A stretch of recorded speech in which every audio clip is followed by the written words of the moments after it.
Norah O'Donnell did push Kamala Harris on one thing on 60 Minutes on Sunday, and that was whether or not she's a socialist.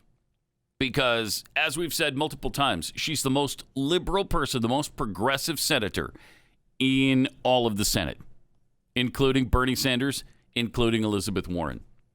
And so here's O'Donnell pushing her on that. You're very different in the policies that you've supported in the past. You're considered the most liberal United States senator.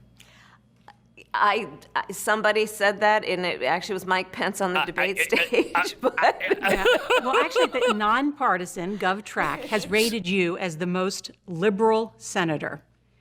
You supported the Green New Deal. You supported Medicare for all. You've supported legalizing marijuana. Joe Biden doesn't support those things.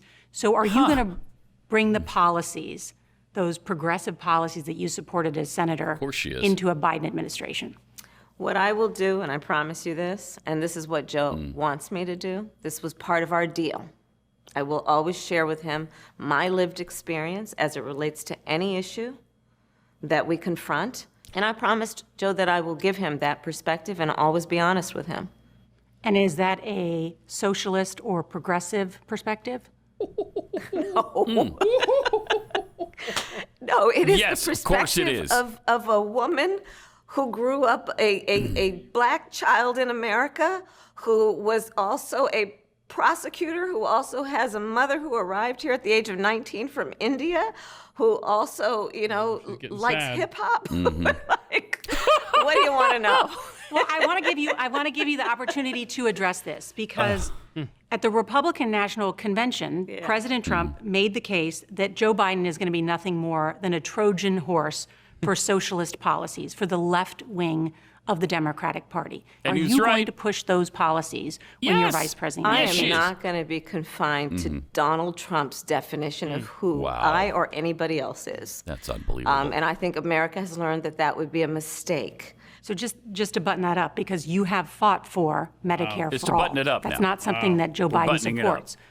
If you become vice president, would you say to a President Biden, you know what? We should really be pushing for Medicare for all, not a public option. That's just not going to do it. That's not my value. I would not have joined the ticket if I didn't support what Joe was proposing. And so our plan includes expanding on everything that Joe, together with President Obama, created with the Affordable Care Act. By contrast, you have Donald Trump, who's in court right now trying to get rid of a policy that brought health care to over 20 million people, including protecting people with pre-existing conditions. And he's doing it in the middle of a pandemic that has killed over 215,000 Americans. Wow. Jeez. Yeah, it's always about... It's always about deflecting. Yeah, especially when you no matter what context you mention President Trump in, they're going to take that and run with it as, well, I'm not even going to dignify what Trump says. I'm not even going to... Right. And so that's that. But boy, did you see the look on her face? And I apologize for this ask in the other room, but if there's any way to cue that up to where she brings up the word socialist, the look on Kamala's face was like, how dare you? What are you doing? I'm in friendly territory here. How can you ask me that question? Who do you think you are? What? She's just eating a lemon there.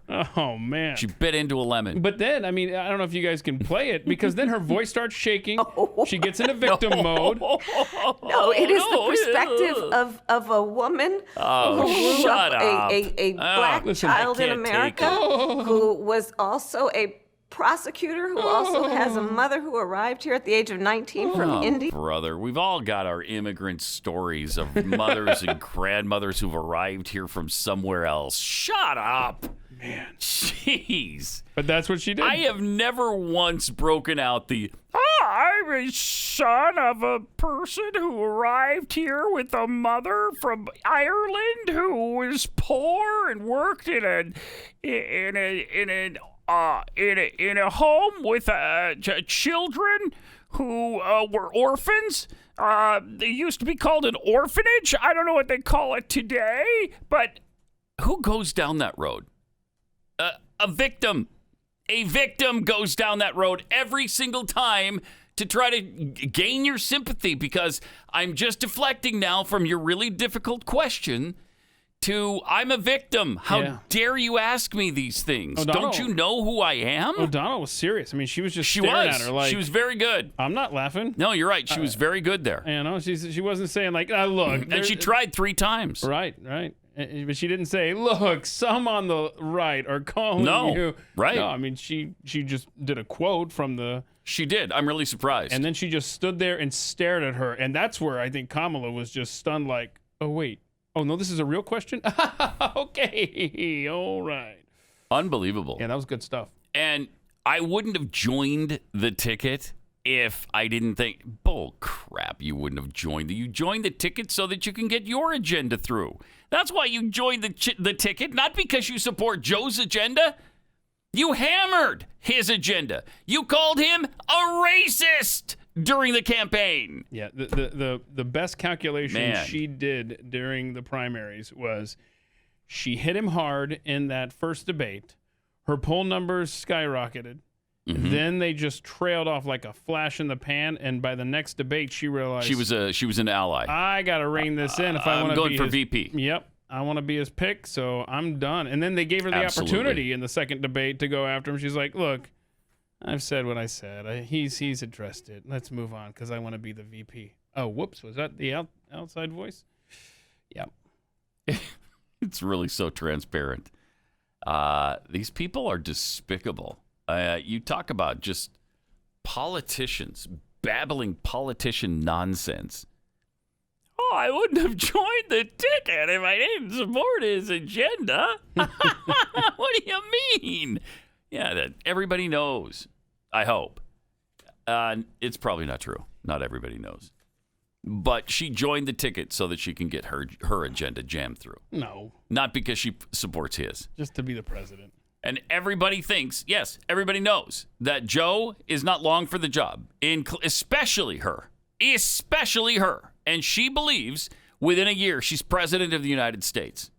That's why she's part of the ticket, not because she supports Joe so much. It's, that 5-year-old black girl that she was talking about who couldn't get on the bus or whatever the deal was. Mm-hmm. She couldn't get the bus because Joe was against busing.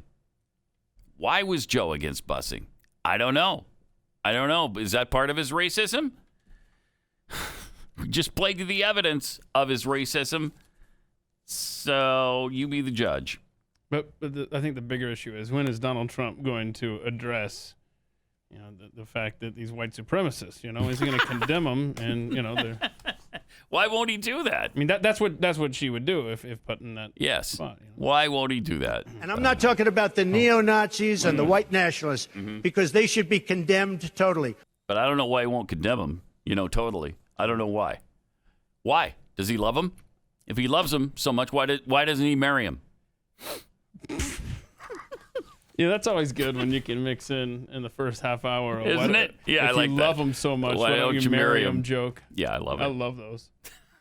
It's going to be a good day. It is. It's been a great first half hour. It's going to be a good day since we worked that in.